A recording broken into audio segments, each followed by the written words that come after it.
আসসালামু আলাইকুম সুপ্রিয় দর্শক, কেমন আছেন? আশা করছি মহান আল্লাহর রহমতে ভালোই আছেন। আপনাদের সঙ্গে আছে আমি তুষার।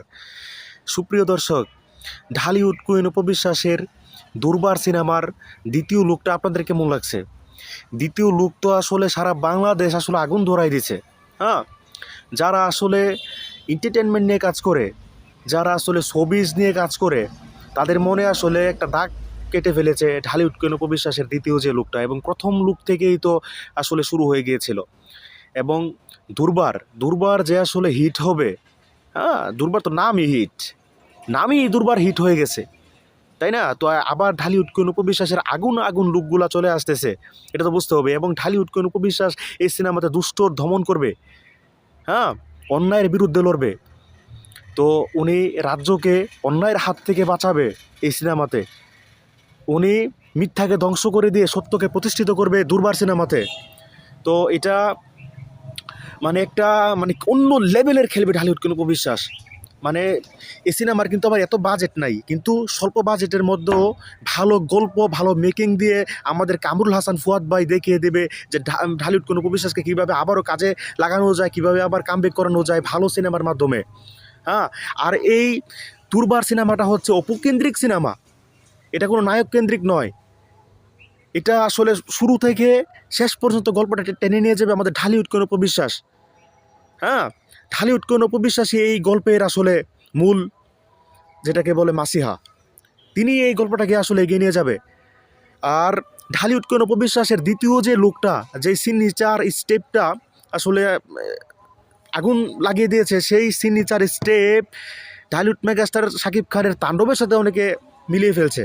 যে তাণ্ডবে কিন্তু মেগাস্টার শাকিব খানের একটা সিগনেচার স্টেপ ছিল, সেটাও আগুন ধরিয়ে দিয়েছিল, সেটা আপনারা জানেন। তো সেটার সাথে এটার আসলে মিলিয়ে ফেলছে।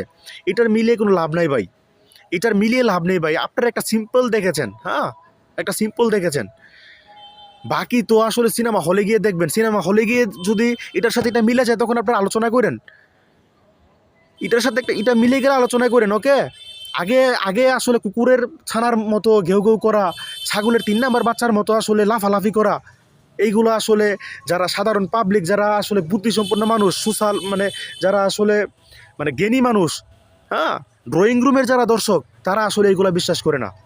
তারা আসলে এই ধরনের কথা, এই ধরনের ঘেউঘানিতে তারা আসলে পাত্তা দেয় না। ওকে, সিনেমাকে দেখেন, দেখার পরে সমালোচনা করেন, বুঝছেন? আগে বাগে ট্রল করার দরকার নেই, আগে বাগে কথা বলার কোনো দরকার নেই। আর যদি আপনি ওই মাসির ভক্ত হয়ে থাকেন, যদি আপনি ওই সতীনের ভক্ত হয়ে থাকেন, তাহলে তো আপনি করবেনই, কারণ সতীনী তো আসলে ভালো না। ওই সতীনী তো আসলে ছাগলের 3 নম্বর বাচ্চার মতো ইয়া করে, তো আপনি তো করবেনই। তো আপনি তো তার অনুসারী, আপনি করতেই পারেন। ঢালিউড মেগাস্টার শাকিব খানের তাণ্ডবের সিগনেচার স্টেপ আলাদা, ঢালিউড কুইন উপবিশ্বাসের দুর্বারের সিগনেচার স্টেপ আলাদা, এটা আপনাকে বুঝতে হবে। আগে আগে আগে লাফালাফি করবেন না, সিনেমা দেখে তারপর লাফালাফি করবেন। তাহলে তাহলে যারা সুশীল মানুষ, যারা ড্রয়িং রুমের যারা দর্শক, তারা আপনাদেরকে মেনে নেবে।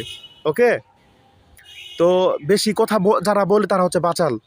ওকে, আপনারা আনপ্রফেশনাল কাজ করতেছেন, প্রফেশনাল ভিতরে আনেন না, প্রফেশনালভাবে কাজ করেন না, তাহলে মানুষের মনে জায়গা করতে পারবেন। হ্যাঁ, তো যারা বুদ্ধিসম্পন্ন মানুষ, যারা মানবিক মানুষ, যারা মাথার জ্ঞান দিয়ে কথা বলে, যারা বিবেক দিয়ে কথা বলে, যারা মাথার জ্ঞান দিয়ে কথা বলে, তাদের প্রতি তো আমাদের সম্মান ও ভালোবাসা সবসময় কাজ করে। তাদের জন্য ভিডিওটা বানাই না, ভিডিওটা বানাইছিলাম ওই সমস্ত মূর্খর বাচ্চাদের উদ্দেশ্যে। মূর্খর বাচ্চারা, তোরা আসলে তোরা তো করবি, তোদের আসলে জন্মটাই হয়েছে আসলে এই ধরনের কার্যক্রমগুলো করার জন্য। হ্যাঁ, তোদেরকে নিয়ে আর বেশি কিছু বললাম না। তোরা যত ট্রল করবি, তোদের উত্তর আমরা অবশ্যই দেব। আর আমাদের মুখ কিন্তু এত ভালো না। টুকাইয়ের বাচ্চারা, মাসির ভক্তরা, সতীনের ভক্তরা, সতীনের বদনা বাহিনীরা, আমাদের কিন্তু আসলে মুখ এত ভালো না, বুঝছিস? ইট মারলে পাটকেল ছুঁড়ে দেবো। তো সুপ্রিয় দর্শক, এতক্ষণ পর্যন্ত যারা আমার সাথে ছিলেন, আপনাদেরকে ধন্যবাদ। আর কথাগুলো বোঝার চেষ্টা করবেন। আসসালামু আলাইকুম।